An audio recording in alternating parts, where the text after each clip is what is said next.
भारत ने बांग्लादेश को हिंदुओं पर हो रहे हमले पर दो टूक कहा, तो इधर बाबा बागेश्वर ने भी कहा कि बांग्लादेश में हिंदुओं की रक्षा के लिए सरकार को कड़े कदम उठाने चाहिए। बागेश्वर सरकार ने कहा कि अभी एक्शन नहीं हुआ तो बांग्लादेश में हिंदू खत्म हो जाएंगे। बागेश्वर सरकार ने भारत में अवैध बांग्लादेशी घुसपैठियों की जगह बांग्लादेश के हिंसा पीड़ित हिंदुओं को जगह देने की भी अपील की।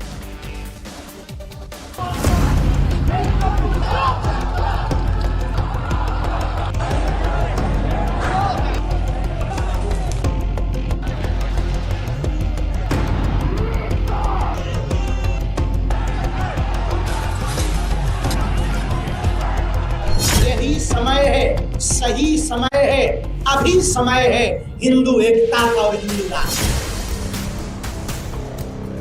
तो जिन्हें ये अंधविश्वास लगता हो उन्हें देश छोड़ देना चाहिए। बांग्लादेश में हिंदुओं पर अत्याचार, भिलाई में भड़के बागेश्वर सरकार।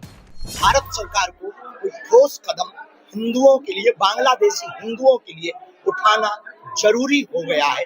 यदि अब नहीं उठाया तो वो दिन दूर नहीं है जब हिंदू और हिंदुत्व का अस्तित्व पूर्णतया खतरे में पहुंच जाएगा और डायनासोर की तरह विलुप्त तो नहीं होगा, लेकिन हम ये कह सकते हैं कि बहुत कम हो जाएगा, घट जाएगा, सीमित हो जाएगा। हिंदुओं की रक्षा के लिए नसीहत, कड़े एक्शन की बताई जरूरत। कि हमारा भाई वहां मर रहा हो, जल रहा हो और हम लोग यहाँ पर मजे करें, सिर्फ नारेबाजी करें, भाषणबाजी करें, इससे बांग्लादेशी हिंदुओं की रक्षा नहीं होगी। छत्तीसगढ़ में बागेश्वर सरकार, आज सजेगा महादिव्य दरबार।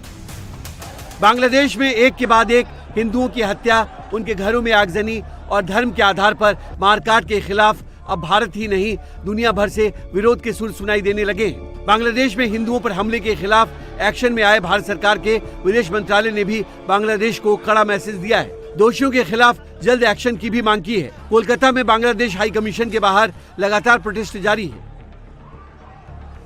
तो बागेश्वर धाम पीठाधीश्वर धीरेन्द्र कृष्ण शास्त्री का भी बांग्लादेश में अल्पसंख्यकों और हिंदुओं पर हो रहे अत्याचार पर गुस्सा लगातार भड़क रहा है। बाबा बागेश्वर ने बांग्लादेश में हिंदुओं की रक्षा के लिए कड़े कदम उठाने की मांग की है। उन्होंने भारत सरकार से मांग की है कि वो बांग्लादेश में हिंदुओं की हत्या को वैश्विक मुद्दा बनाए। ये दुर्भाग्य है भारत के हिंदुओं को, भारत सरकार को विशेष रूप से अब कुछ कदम उठाना चाहिए। हमारे भाई हिंदू परिवार कुछ दूरी पर बगल के पड़ोसी देश में मर रहे हैं, जल रहे हैं। यदि अभी हिंदू उनके काम नहीं आया तो हिंदू एकता किसी काम की नहीं है, चाहे गोपनीय तरीके से अथवा ओपन तरीके से। भारत सरकार को कोई ठोस कदम हिंदुओं के लिए, बांग्लादेशी हिंदुओं के लिए उठाना जरूरी हो गया है। यदि अब नहीं उठाया तो वो दिन दूर नहीं है जब हिंदू और हिंदुत्व का अस्तित्व पूर्णतया खतरे में पहुंच जाएगा और डायनासोर की तरह विलुप्त तो नहीं होगा, लेकिन हम ये कह सकते हैं कि बहुत कम हो जाएगा, घट जाएगा, सीमित हो जाएगा। इसलिए यही समय है भारत सरकार को कोई बड़ा कदम उठाकर बांग्लादेशी हिंदुओं पर हो रहे अत्याचार की आवाज वर्ल्ड वाइड लेवल पर सबको उठानी चाहिए। बागेश्वर धाम सरकार ने भारत में बांग्लादेशी घुसपैठियों पर भी बात की और कहा कि जो हिंदू बांग्लादेश में प्रताड़ित हो रहे हैं उन्हें भारत में रह रहे बांग्लादेशी घुसपैठियों की जमीन पर बसाया जाए। बागेश्वर सरकार ने साफ किया कि अगर आज हम उनके काम नहीं आए तो हिंदू एकता किसी काम की नहीं है। बांग्लादेश में हिंदुओं की रक्षा पर जोर देते हुए बाबा बागेश्वर ने कहा कि नारेबाजी और भाषणबाजी के आगे अब एक्शन की जरूरत है। वहाँ हिंदुओं को प्रोटेक्ट करना चाहिए अथवा भारत में रह रहे अवैध रूप से शरणार्थियों को जो वापसी कर रहे हैं उनकी जगह पर बांग्लादेशी हिंदुओं को जगह देनी चाहिए।